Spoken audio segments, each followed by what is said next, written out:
a estarem presentes com a gente aqui no domingo.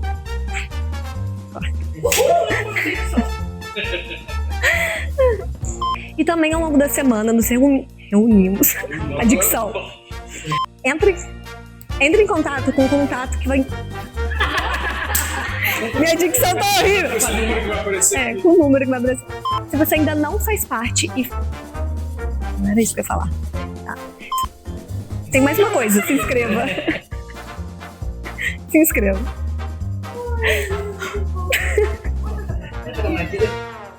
A vocês que acompanham a gente aqui no canal do YouTube, todo domingo aqui na Capela estamos presentes e reunidos num café da manhã muito especial.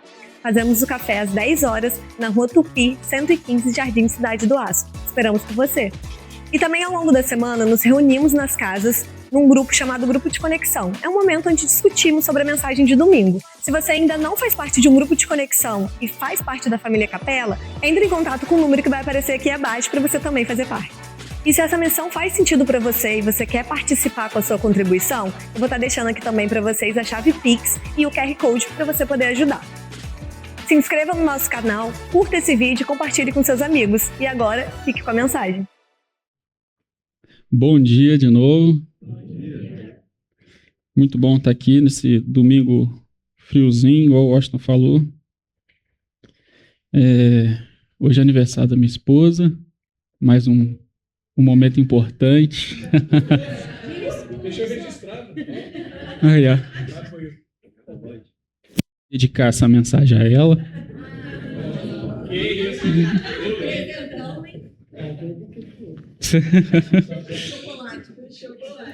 Poxa. Tá encomendando, calma aí. Encomenda.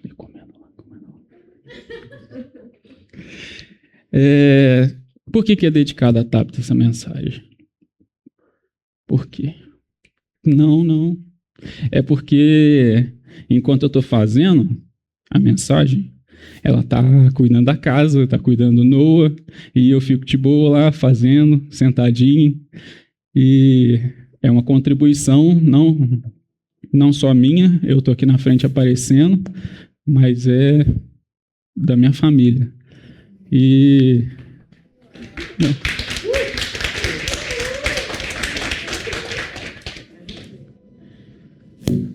Vocês também são a contribuição também, a gente nos conexões conversando, isso agrega ao que a gente vai falar, a mensagem. E a gente vem falando sobre a primeira carta aos Tessalonicenses. E já tivemos 4 mensagens, essa é a 5ª. Foi a Regilane, o Hugo, Fabinho, Fura-Fila, Marcelo e agora sou eu. Então, a gente já abordou o contexto da carta, já abordamos o capítulo 1, 2, 3, metade do 4. Aí a gente vai falar do final do 4 e o do 5 agora. A gente vai acompanhando junto. É uma mensagem expositiva. Se você que está escutando, não ouviu as outras, seria interessante ouvir antes e ler também a carta.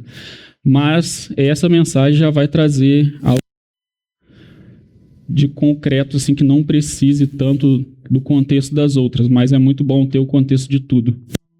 Então, sendo uma mensagem expositiva, a gente vai falar versículo por versículo. E eu preciso que vocês acompanhem. Então, a gente vai começar 1 Tessalonicenses 5:1. Por que eu vou começar no 5? Peço desculpa a Paulo. Eu achei que ficaria melhor para explanar. Para mim, o capítulo 4 é o centro da carta e acho que eu esperei deixar o melhor para o final. E creio que nessa ordem vai dar para entender. Então, a gente vai começar do 5, depois a gente volta para o 4. Começa no 5:1.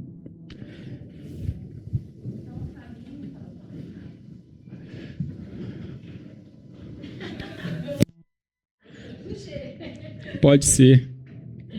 Depois a gente discute com o Paulo lá.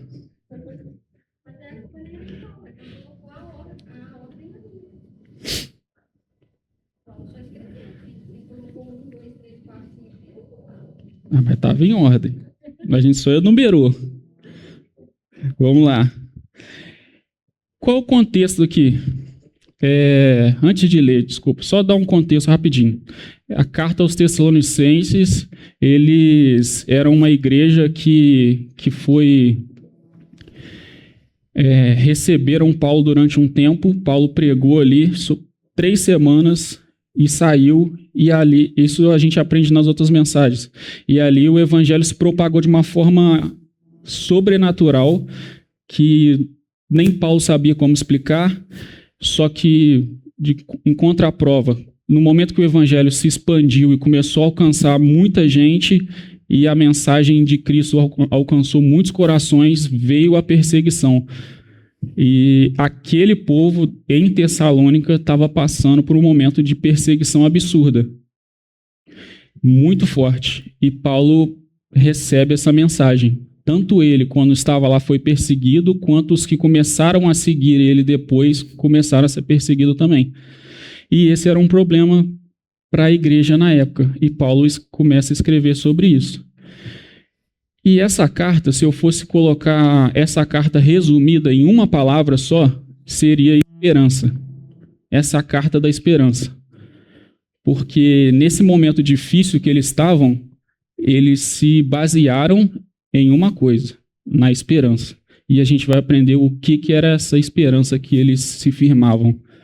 Essa talvez seja a mensagem central de toda a carta. Tem outras coisas falando, mas a principal seria a esperança. Paulo enfatiza sobre esperança em toda a carta. Agora vamos lá. Irmãos, quanto aos tempos e às épocas, não precisamos escrever. Tempos e épocas. Paulo ensinou sobre tempos e épocas para eles. O que seria isso? Tempos e épocas. Seria momentos na história já profetizados e programados no calendário de Deus em que o próprio Deus ia intervir nessa história. E isso eles estavam atentos sobre esses tempos e as épocas. Se a gente for no original, a palavra ali é cronos e kairos. Tempos, cronos, épocas, kairos. O que é cronos e kairos? Cronos é o nosso tempo natural, é a Terra girando em volta do Sol, 24 horas, meses, anos, séculos, esse é o nosso tempo, cronos. Kairos é o quê? Kairos é o tempo de Deus, ele está fora do nosso tempo. E é nesses momentos onde o tempo de Deus invade o nosso tempo, e é isso que Paulo estava querendo dizer, que eles sabiam esses momentos onde o próprio Deus ia intervir na história. E eles ficavam atentos a isso. E Paulo confirma, no versículo 2, pois vocês mesmos sabem perfeitamente que o dia do Senhor virá como um ladrão à noite. Então, durante a história, tem muitos períodos onde o próprio Deus intervém no nosso tempo. Mas existe um dia que era esperado, onde seria o momento principal, onde o próprio Deus ia intervir na história definitivamente. E isso é chamado de Dia do Senhor. Se você ler o Antigo Testamento, vai estar falando sobre ele.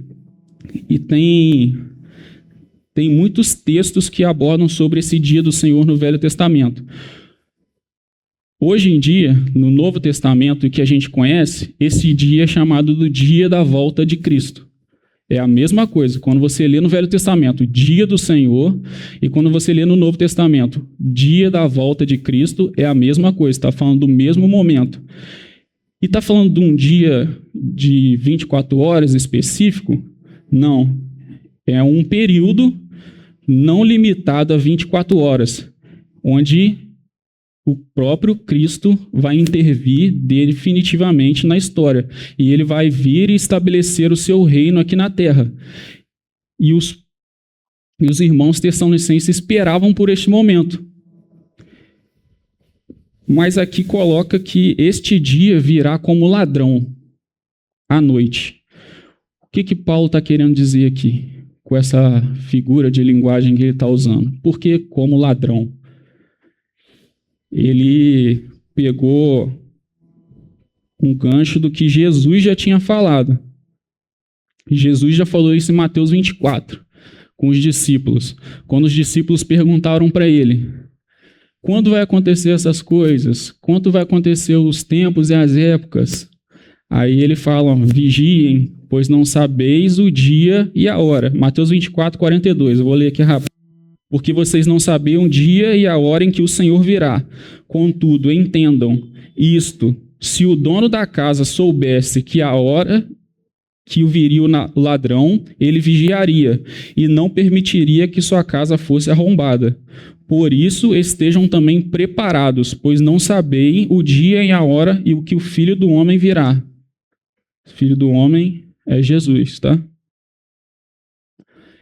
Então, aqui mostra que se preparam para um dia que eles não sabem quando vai acontecer.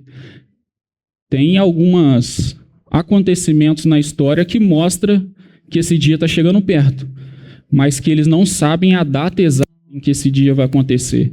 Então, qual é a forma de você se prevenir para não ser pego desprevenido nesse dia?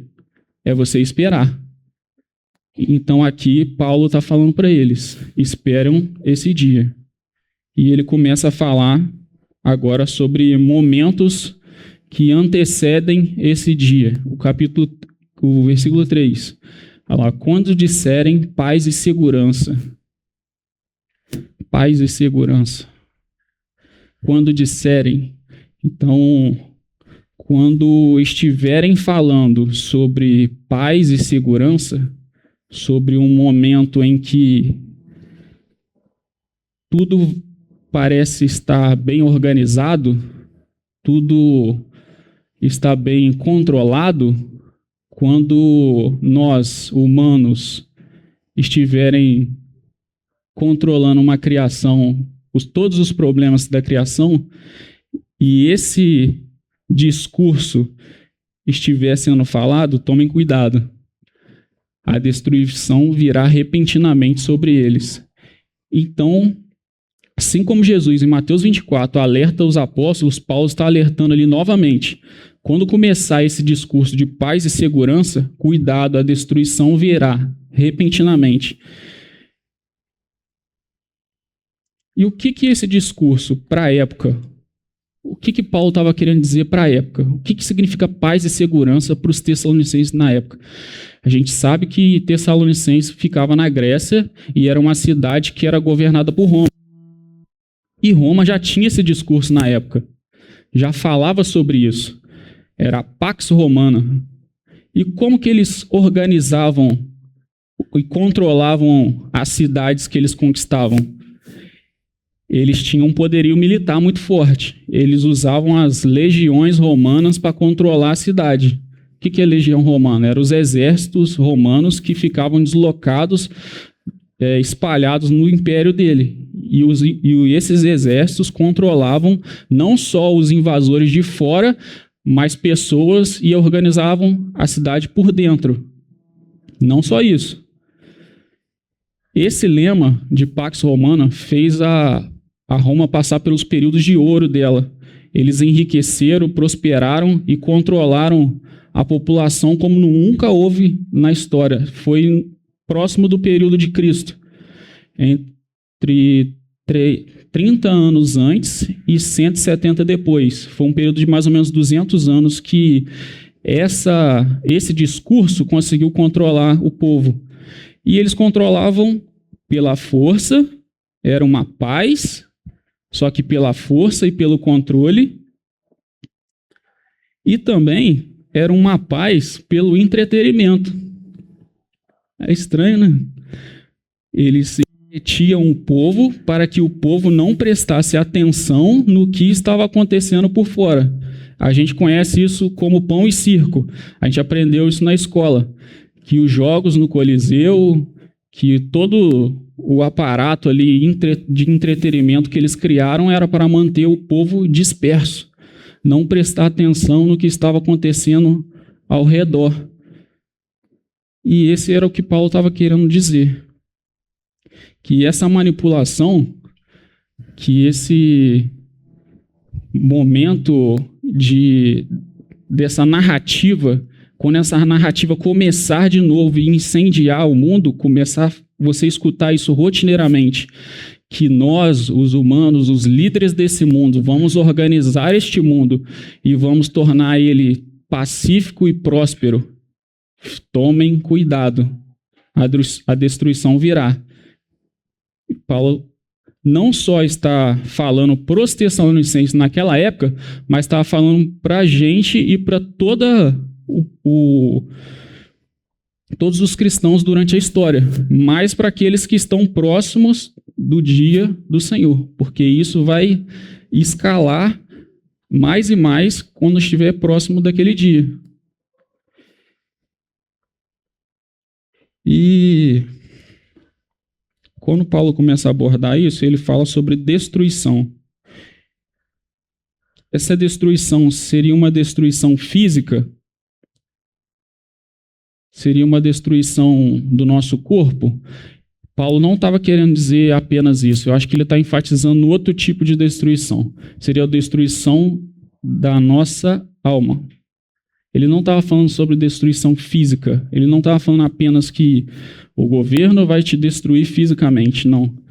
A partir do momento que você assumir essa narrativa e você aceitar essa narrativa dentro do seu coração, que a criação não precisa do Criador para ficar em harmonia, que o próprio governo e os líderes desse mundo vão organizar, aí você está sendo destruído.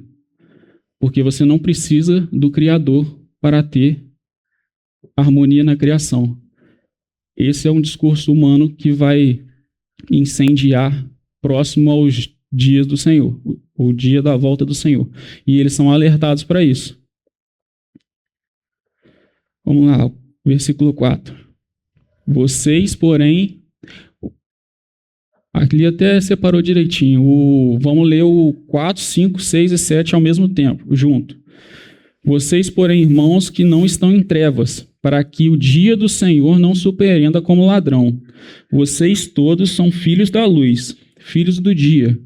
Não somos da noite nem das trevas. Portanto, não durmamos como os demais, mas estejamos alerta e sejam sóbrios.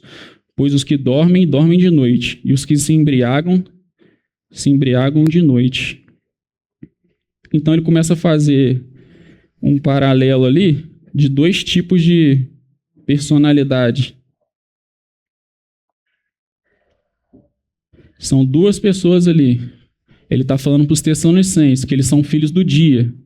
E ele usa essas metáforas. Dia, sóbrios, não estão dormindo.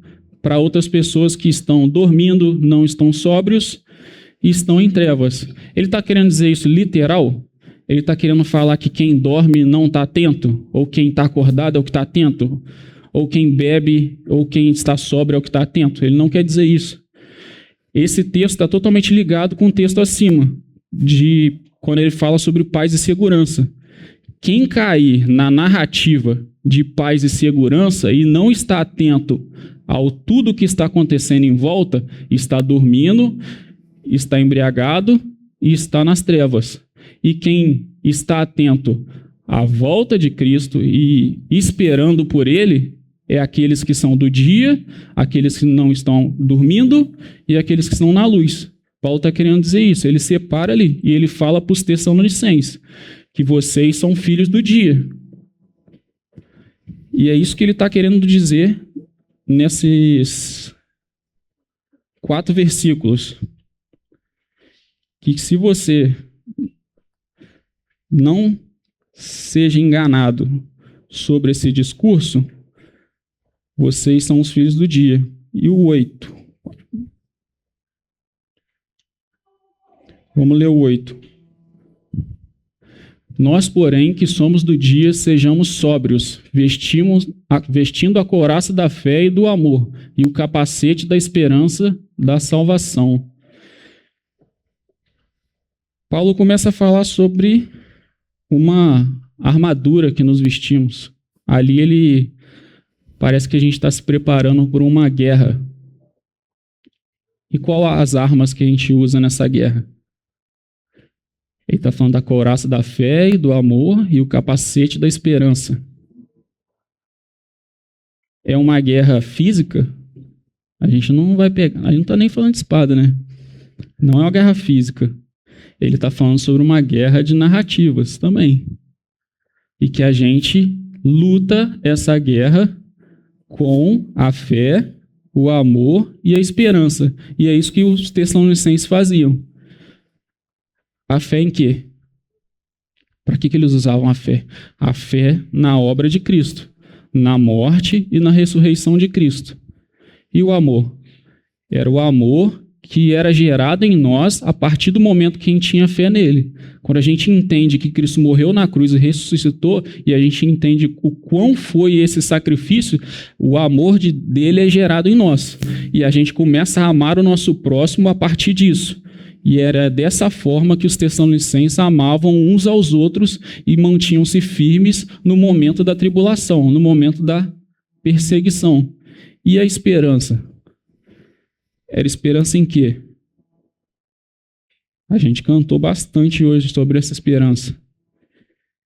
Essa é uma esperança que este momento de dor e tribulação seriam por um pequeno tempo. Que aquilo vai acabar. Que a justiça vai vir. E a gente vai encontrar aquilo que a gente ama. A alegria vai ser completa, igual aquilo que a gente leu. E essas eram as armas que os Tessalonicenses usavam para lutar essa guerra contra essas narrativas, contra essa perseguição, contra os senhores desse mundo. Vamos para o 9. Porque Deus não nos destinou para a ira. Que ira é essa aí? Essa ira é a mesma destruição que Paulo alerta no versículo 3. Quando ouvires paz e segurança, de repente virá a destruição. Essa ira que vai ser derramada no final, não nos destinou para a ira, mas para recebermos a salvação por meio do nosso Senhor.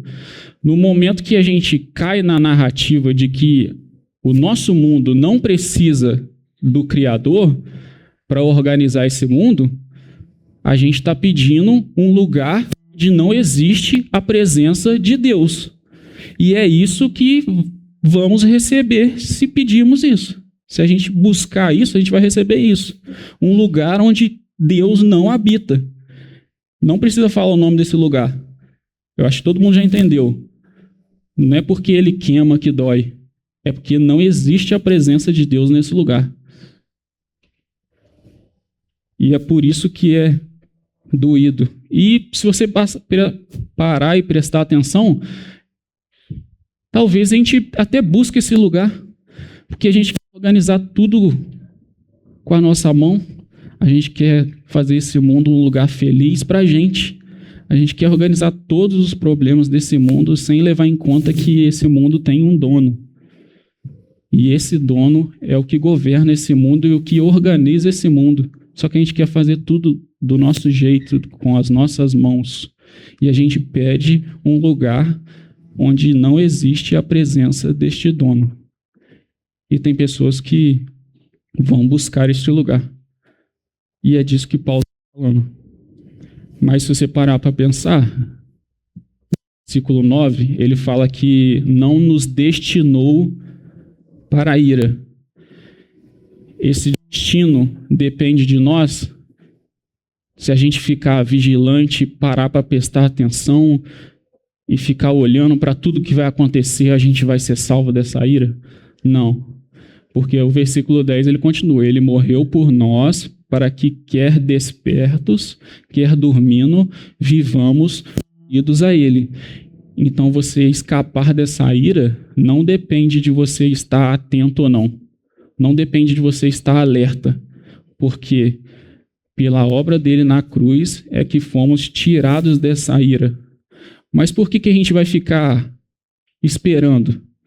Se não vai mudar nada, não vai mudar sim.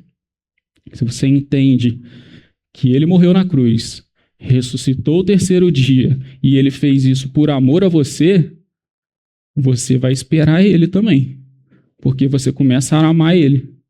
A partir do momento que ele te ama, você é gerado um amor dentro de você que você busca amar ele. Assim como é no casamento. São duas pessoas que se amam e que esperam um dia selar este momento. E que eles vão andar juntos para sempre. E eles fazem votos e eles confirmam aquela aliança. E é como se fosse um casamento, onde o marido ama a esposa de tal maneira que a esposa não consegue mais deixar de amar o marido.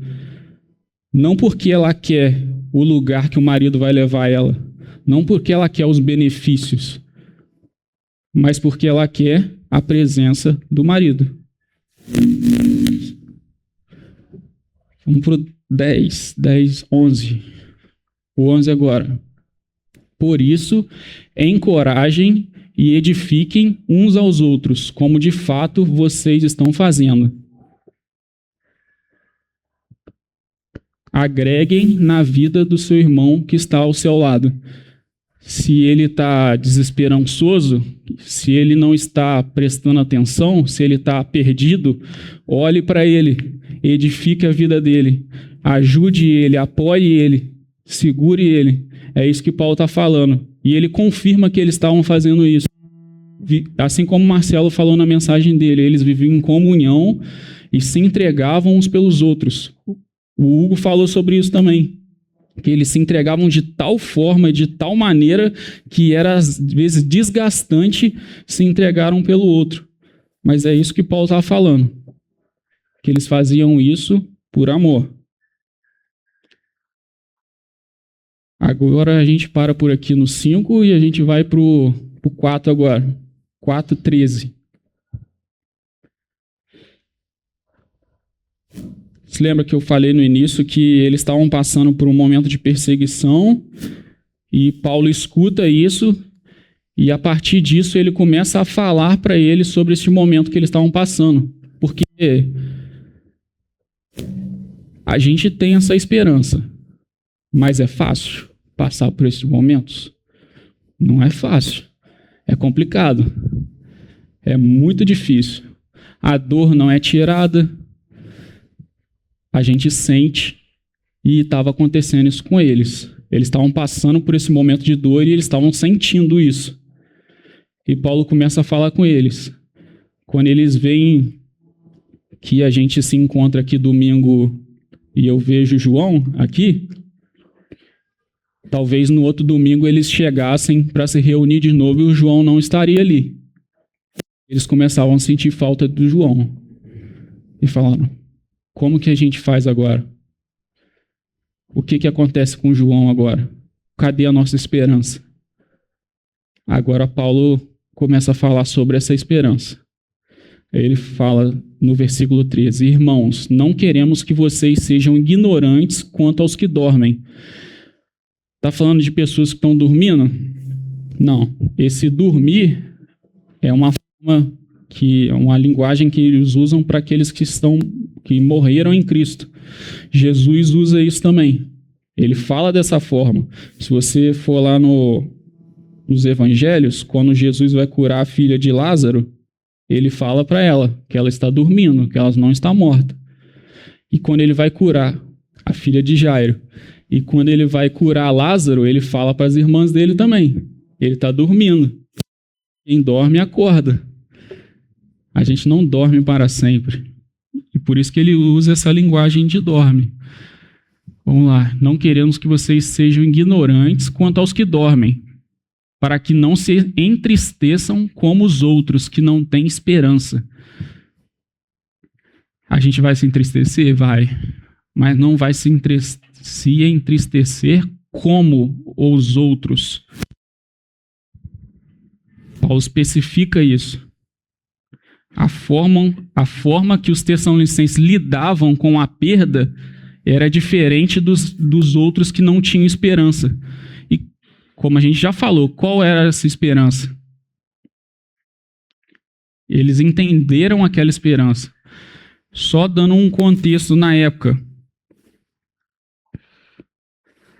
Quando Paulo chegou a falar sobre essa esperança para eles, eles pensavam dessa forma. Tem um filósofo grego, Teócrito.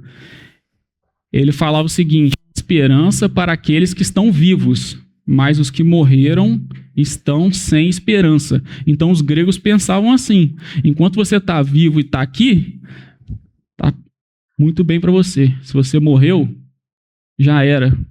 Não tem mais jeito. E essa era a forma que eles pensavam. E Paulo chega com uma mensagem que é confrontadora em relação a isso. Ele traz uma esperança que nem a morte consegue impedir. E aí que ele começa a falar sobre como os tessalonicenses que receberam essa esperança agiam de maneira diferente. Mas como que eles agiram? Como que era diferente assim? Eles ficavam sem os sentimentos? Não. Eles sentiam dor, eles sentiam saudade, eles sentiam falta. A gente não fica frio aos nossos sentimentos quando a gente recebe a Cristo. É que a gente não vai sentir mais. A gente sabe que isso não nos deve nos consumir. Isso não é o fim. A gente vai sentir falta, assim como ele sentiu falta do irmão, do amigo dele, Lázaro, quando morreu. Ele chora sabendo da perda e sabendo que Lázaro vai ressuscitar. E mesmo assim ele sente a perda do amigo. E é dessa forma que a gente vai passar por esses momentos. A gente vai sentir a perda. A gente vai sentir a falta. Mas a gente tem que saber que esse período não vai ser eterno. Vai chegar um momento em que isso não vai sentir, não vamos ter mais falta. E era essa a esperança, em que mantinham eles firmes nesse momento. Quando eles chegavam para se reunir e o irmão dele não estava, eles sentiam a falta do irmão. Mas aquilo não fazia eles parar. Não paravam eles. E o versículo 14 confirma essa esperança que eles tinham. Se cremos que Jesus morreu, Jesus não só morre. A gente está aqui hoje, o evangelho é baseado na morte, sim, mas principalmente na ressurreição. Se não houvesse ressurreição, não faz sentido a gente estar aqui hoje. E se a gente entende e crê que Cristo ressuscitou, como eles também creram, creremos também que Deus, por meio de Jesus, trará com ele aqueles que nele dormiram. Se a gente crê que Cristo ressuscitou dos mortos, a gente tem que crer também e que quem segue ele também não vai ser parado pela morte. É bem lógico isso, é bem, talvez, fácil de entender, mas é tão distante da gente, talvez, hoje em dia, que talvez não entre na nossa cabeça, de certa forma. E o versículo 15. Aqui, no versículo 15, Paulo começa a narrar o início desse dia do Senhor, desse momento do ápice dos tempos e as épocas, onde o próprio Cristo vai entrar definitivamente nesse tempo aqui. E Paulo começa a narrar esse tempo. Conforme a palavra do Senhor, dizemos a vocês que nós, os que estivermos vivos e os que ficarmos até a vinda do Senhor, certamente não precederemos os que dormem. Não vamos passar à frente dos que dormem. Todo mundo que estiver dormindo vai ser acordado nesse momento. 16. Porque dada a ordem, com a voz do arcanjo e o soar da trombeta de Deus, o próprio Cristo descerá dos céus, e os mortos em Cristo ressuscitarão primeiro. Paulo começa a narrar este momento em que o próprio Senhor vai rasgar os céus, vai ser uma vinda visível, onde todos nós que estivermos aqui naquele momento, e aqueles que dormiram com ele vão ser ressuscitados, e todos nós vamos participar deste momento junto com ele. E ele descerá dos céus junto conosco. 17. Depois nós, os que estivermos vivos, seremos arrebatados com ele nas nuvens, para o encontro com o Senhor nos ares. Assim, desculpa, vamos parar por aqui, depois eu volto. Para o encontro com o Senhor. Essa palavra é muito importante para entender o que Paulo está querendo dizer.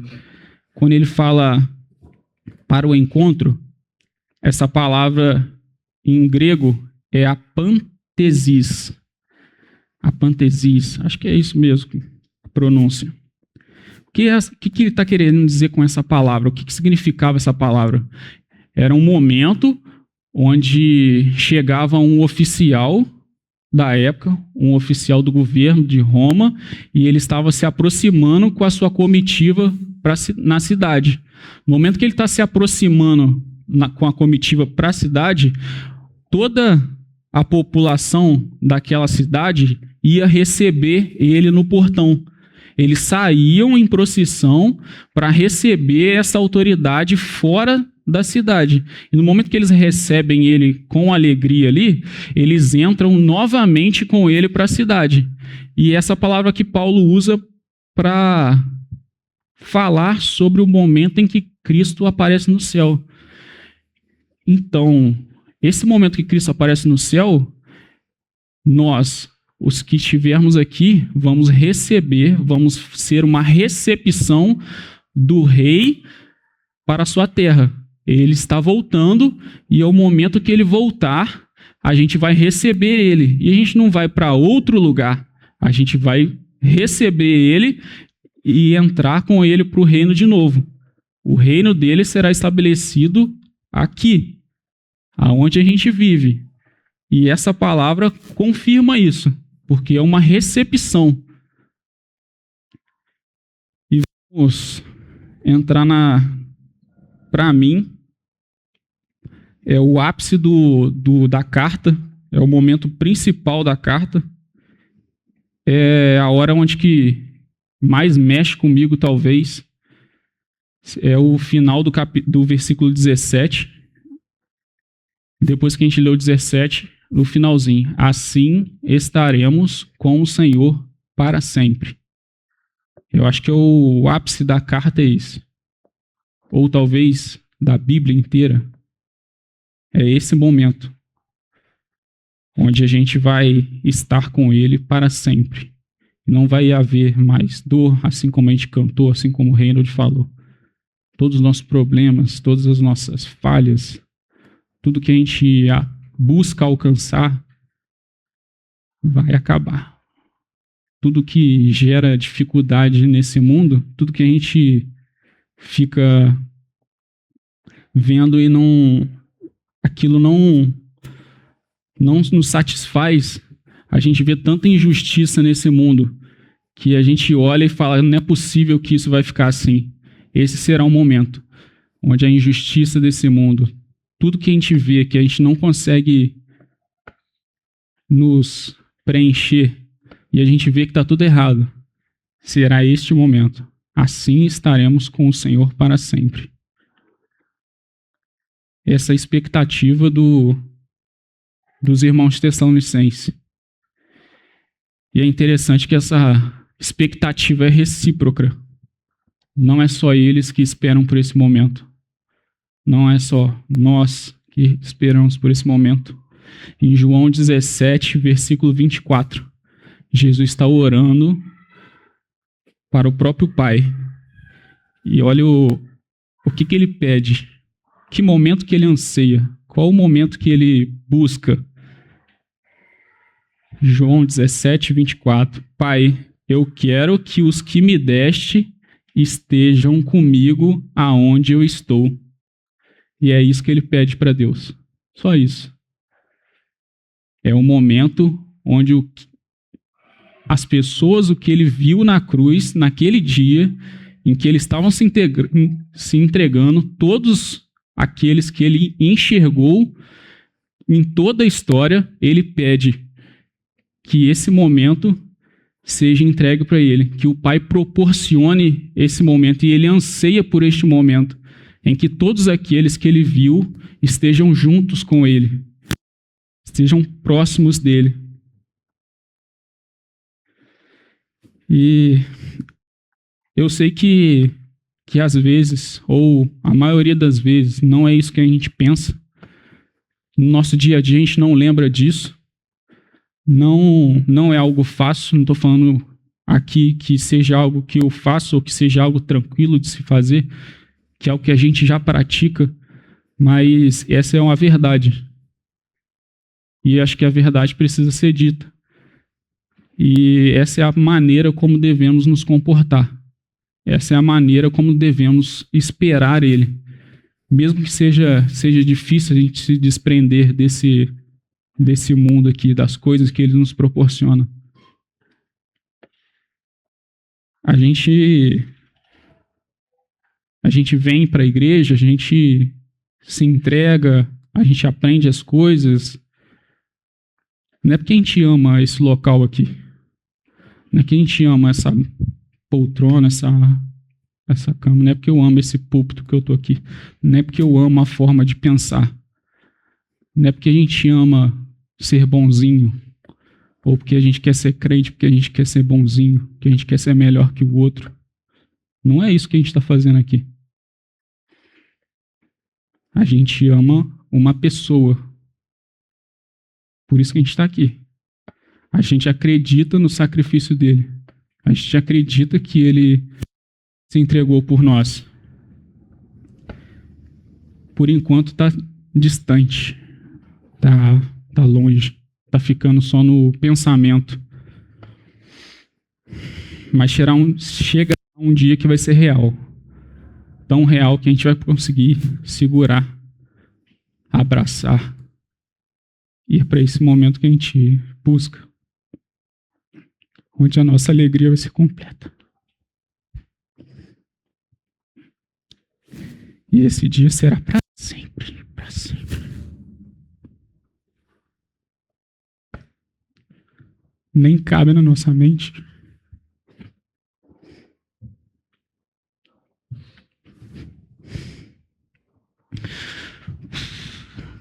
O versículo 18. Portanto, consolem uns aos outros com essas palavras. Paulo fala de novo para a gente olhar para o nosso irmão do lado e falar isso para ele. Não vai ser fácil, não vai ser tranquilo, não vai ser mil maravilhas, mas a gente vai estar junto e a gente vai suportar uns aos outros, segurar uns aos outros, consolar uns aos outros nesses momentos. E acho que é isso que a carta quer falar, Paulo quis passar para os Tessalonicenses. E esse momento, isso serve muito para nós, serviu para todos os nossos irmãos durante toda a história. E essa carta não só fala com eles, mas fala conosco hoje em dia. Eu acho que se eu conseguir arranhar um pouco o que Paulo quis passar, era isso que eu tinha para dizer aqui hoje. Sempre quando a gente termina com uma pergunta, né, que a gente leva para as conexões para conversar, a pergunta é: Cristo é o suficiente? Essa é a pergunta que vai ficar. Será que não só tivesse aquele finalzinho ali do 17? Assim estaremos com o Senhor para sempre. Será que isso é o suficiente? É isso aí. Muito obrigado. Foi muito bom poder passar essa mensagem. É difícil, estava nervoso pra caraca. É isso. Foi bom. Vamos orar. Senhor Jesus, obrigado por este momento, Senhor. Obrigado pelo que o Senhor nos trouxe aqui. Eu te agradeço, Senhor, por aqueles que vão escutar essa mensagem que o Senhor enviou, que o Senhor passou para Paulo, que podemos aprender, Senhor, com essa carta, podemos entender, Senhor, a forma que os tessalonicenses viviam, que possamos praticar ela dentro da igreja, que possamos consolar uns aos outros, estar com eles e amar ao Senhor. Sem o amor ao Senhor, não conseguimos suportar e perseverar nessas situações, nestes momentos. Que o Senhor nos guarde neste domingo, que possamos pensar isso durante a semana, que isso seja algo que nos incomode durante o nosso dia, que essas palavras não sejam só palavras vazias, que possamos lembrar disso, que possamos buscar este momento, que possamos conversar uns aos outros sobre este momento, que possamos esperar ansiosamente este momento, Senhor. Amém.